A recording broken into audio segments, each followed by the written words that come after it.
ஓர் அனுபவ பகிர்வு. தமிழர் புனர்வாழ்வு கழகத்திலே தன்னுடைய பணியை தொடர்ச்சியாக இந்த நாட்டிலே ஆற்றிக் கொண்டிருக்கின்ற ஒருவர், ஊடகத்துறையிலும் பயணித்துக் கொண்டிருக்கின்ற ஒருவர்.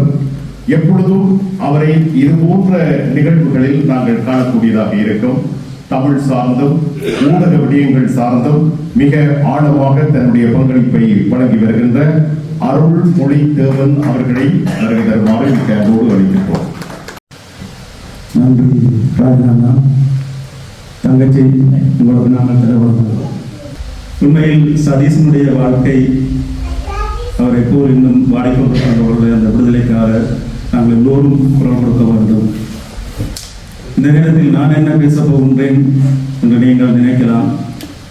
சதீஷனுடைய வாழ்க்கையோடு ஒரு சிலர் முன்னிலையில் செய்து காட்டும் சந்தர்ப்பம் எனக்கு கடந்த வருடம் கிடைக்கின்றது. அது இந்த பாரிஸ் நகரில் அல்ல, லூர்து நகரில். அருட்தந்தை ஒருவருடன் அங்கே திரியாத்திரை சென்றிருந்தோம் கடந்த வருடத்துக்கு முந்தைய வருடமும் கடந்த வருடமும்.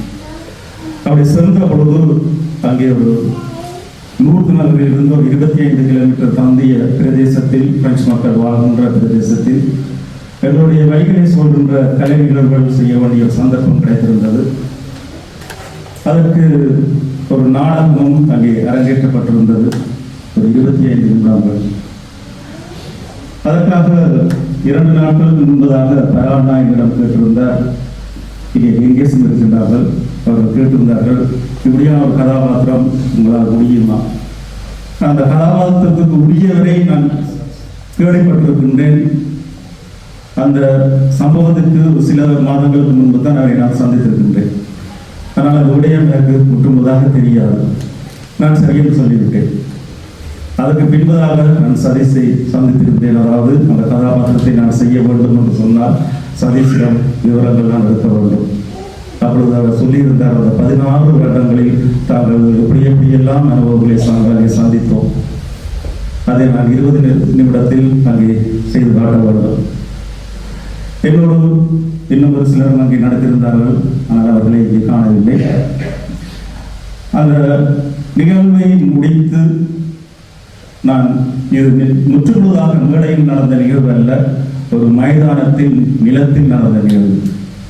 ஏறக்குறைய ஒரு 75 பேர் அந்த சுற்றளவில் இருந்திருப்பார்கள், வெள்ளையின மக்கள், பிரெஞ்சு மக்களும் அவர்கள் உட்பட. நான் அதை முடித்து வழியில் வருகின்றேன். ஒரு 5-6 பிரெஞ்சு மக்கள், எங்களுடைய மக்கள் ஓடி வந்து கேட்டார்கள், இப்படியெல்லாம் உங்களை இஸ்ரேல் சித்திரவதை செய்ய, அது பிரெஞ்சு மொழியில் அங்கே மொழிபெயர்க்கப்பட்டது, முன்னுக்கும் பின்னுக்கும் உங்களை கொடுமை செய்தார்களா, இன்னும் இருக்கின்றார்களா, அவர்களை எப்படி நீங்கள் வெளியில் விடுதலை செய்ய போகிறீர்கள் என்ற பல கேள்விகள் அவரிடம் இருந்து வந்தது. அவர்களுக்கு உடம்புல காயம் இருக்கா காட்டுங்க. அப்பொழுதுதான் நான் அவர்களுக்கு சொன்னேன், இது நான் அல்ல, இன்னும் அவருடைய விடயத்தை உங்கள் முன்னிலையை தந்திருந்தேன் என்று சதீஷ் சற்று தொலைவில் அங்கே நின்றிருந்தார். சதீஷை காட்டியிருந்தேன். அந்த 25 நிமிடங்களில் நாங்கள் சொன்ன விடயங்கள் அந்த மக்களுக்கு இப்படி தாக்கி இருக்கின்றது என்று சொல்லுகின்ற பொழுது அந்த 16 வருடங்கள் இவர்கள் என்ன துன்பத்தை அனுபவித்திருப்பார்கள் இருந்தது. அப்பொழுது என்னுடைய மண்டை உரைத்தது. அதில் ஒரு பிரெஞ்சு பெண்மணியுடைய கண்ணை பார்க்கின்றேன். அவருடைய கண்ணில் இருந்து நீர் மறைந்து கொண்டிருக்கின்றது. அவருக்கு நான் 65 வயது இருக்கலாம். ஏனென்றால் அந்த பகுதியில் வாழ்கின்ற மக்களுக்கு எங்களுடைய நாட்டு பிரச்சனை பெரிய அளவில் தெரிவதில்லை. அவர்கள் சொல்கின்றார்கள், இப்பொழுதுதான் இதை பற்றி நாங்கள் அறிகின்றோம்.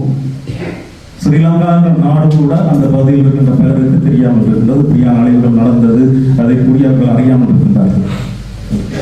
இப்படிதான் நாங்கள் அறிகின்றோம், உங்களுக்கு நாங்கள் எங்களால் என்பதை செய்கின்றோம் என்ற அந்த அர்த்தந்தையோடு அவர்கள் தொடர்பை கொள்கின்றார்கள். முயன்றளவு நாங்கள் செய்கின்றோம் என்று சொல்லியிருக்கிறார்கள். உண்மையில் அங்கு இருக்கின்ற அத்தனை பேருடைய விடுதலைக்கு நாங்கள் குரல் கொடுக்க வேண்டும். எங்கள் கரங்களில் இருக்கின்றது இந்த ஊடகங்கள் என்று சொல்கின்ற போது இந்த இணையவழிகள் அதன் மூலமாக எழுதுங்கள். யார் யார் பார்க்கின்றார்களோ எல்லோருக்கும் எழுதுங்கள். அங்கு இருக்கின்றவர்கள் வழியில் வர வேண்டும், அவர்களுடைய குடும்பங்களோடு சேர வேண்டும். சுதாகரன் இருக்கின்றார்கள், அப்படி எத்தனையோ பேர் இருக்கின்றார்கள்.